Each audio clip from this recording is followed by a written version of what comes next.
Julian Castro served under Obama as the Secretary of Housing and Urban Development. He was also the mayor of San Antonio, and he released a video about how he might run for president, and he's launching an exploratory committee. So let's watch this, and I have a lot to say about it.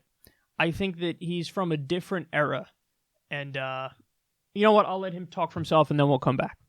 Growing up in Texas, America wasn't just my home, my country. It was also a promise that my family could have a better life. My grandmother Victoria came here when she was just 7 years old. She never made it past the 4th grade, but she taught her family the value of hard work, cleaning other people's houses, taking care of their kids, cooking their food. That wasn't an easy life, but it was her gift to her daughter, and eventually to my brother and me. My mom, Rosie, well, she's the strongest person I've ever known. First in our family to graduate from college, one of the first Chicanas in San Antonio history to run for city council, and also a single mom. She taught my brother and me that if you want to make a change in your life, in your community, you don't wait, you work. Make your future happen, she'd say to us. So we did. My brother and I went to San Antonio's public schools, then college, then law school, and just 2 generations after my grandmother arrived here with nothing, my brother was serving as a member of the United States Congress, and I was serving President Obama in his cabinet. That's America for you. This is a place where dreams can become real. No matter where we're from, we're united by the same daily needs. A good job, a good education for our kids, good health care, an affordable place to live. The need to be acknowledged for our contributions, not for our gender or for who we love. We all hope our children have clean air to breathe and clean water to drink. We all hope they can worry about their studies and not their safety. So I'm taking a lesson from my mother. If we want to see a change in this country, we don't wait, we work. We make our future happen. I've spent the last several years traveling around America and listening to people's concerns. Mothers from Arizona, college students in Iowa, teachers in Florida. It doesn't matter where we come from, we want the same things. We want to do right by our families. We want America to keep its promises. And I believe we can. I believe we can make a promise to the next generation that if you do the work to go to college, you should be able to graduate without a mountain of debt. I believe we can make a promise to our seniors that you can count on a life of dignity after you've spent your life providing for your family. I believe we can make a promise to our planet that it'll still be here for our children's children's children to enjoy. I believe we can make a promise to people with black and brown skin, people who wear turbans and hijabs and yarmulkes, that you can walk down the street in your community, in any community, and feel safe. I believe we can make a promise to all Americans. If you're sick, you can go to the doctor. If you work hard, your kids can get ahead. And I believe we can make a promise to immigrants who spend a lifetime imagining how it'll feel the day they arrive in America. We have room for you. We welcome you. Our destinies are united. Americans are ready to climb out of this darkness. We're ready to keep our promises. And we're not going to wait. We're going to work. That's why I'm exploring a candidacy for President of the United States in 2020. I'll be talking with folks over the next several weeks, and we'll make an announcement about my plans on January 12th here in Texas. For now, I hope you'll visit julianforthefuture.com to sign up for updates and show your support. Now, I never thought when I was growing up on the west side of San Antonio that I would be speaking to you today about this. My name is Julian Castro, and I know the promise of America. Oh, man. Oh, man. Come on, dude. That smile at the end. He was like,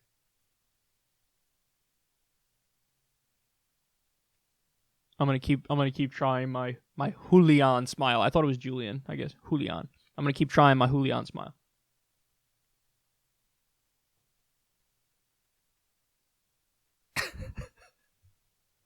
I could do this all day.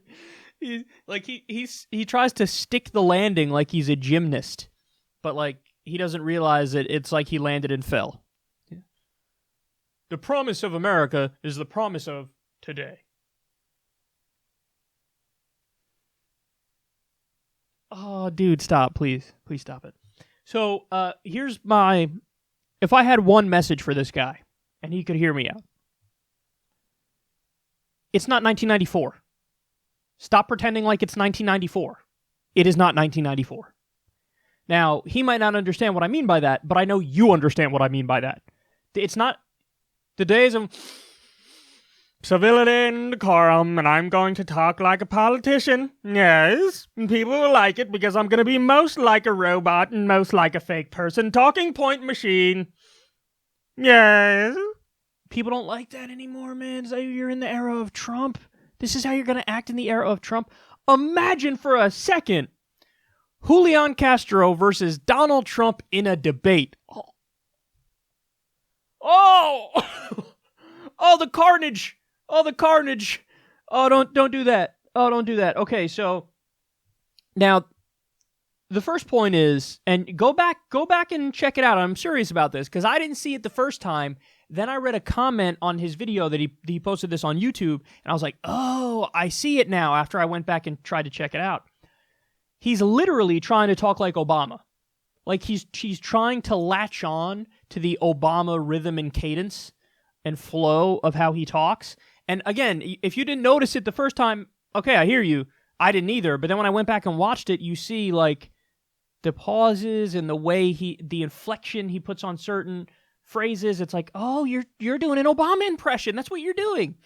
Okay, then another point that he needs to get through his head is nobody cares about your personal story. Now, I don't mean that in like a I'm being a dick to you kind of way, even though I am kind of being a dick to you in this segment, but I don't mean it like that because that doesn't just go for you. It goes for everybody who's going to run. It goes for Bernie Sanders if he runs. It goes for, Elizabeth Warren. It goes for all of them.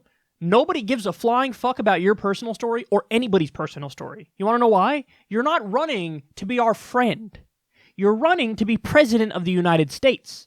So in this era, what do we want to hear if we're on the left and we're choosing who to pick for our presidential candidate? We want to hear what the fuck you're going to do with the country. And all you did there was tell your personal story. I simply do not care about your personal story. I just don't. I don't care at all. Honestly, it wouldn't matter at all to me if you came from the most privileged background and you were born with a silver spoon in your mouth, but you came out and said, hey, listen, I'm for all these policies here, and they're the policies I agree with, then I'm going to be with you. On the flip side, if you were homeless growing up and you had nothing and you still came out for the right policies, then I'd be with you. I literally do not care about personal stories one iota.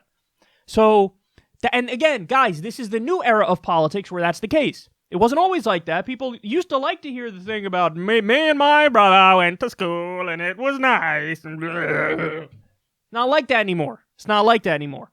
Then the other thing is, again, to go back to the point that he thinks it's the 90s, listen, dude, you're using Ronald Reagan's model, okay? And that's unacceptable. Now, what I mean by that is Ronald Reagan ushered in this era of politics where you have this horny, hokey... Did I say horny? You have the horny, hokey. No, you have this corny... Not horny. Oh, God, that'd be so gross. Reagan and horny in the same sentence is really cringeworthy. You have this corny, hokey, cheesy approach to politics where you do this pro-America, rah-rah, Reagan-esque virtue signaling. About like, in this country, if you work, you can get ahead. Yeah, it's very good.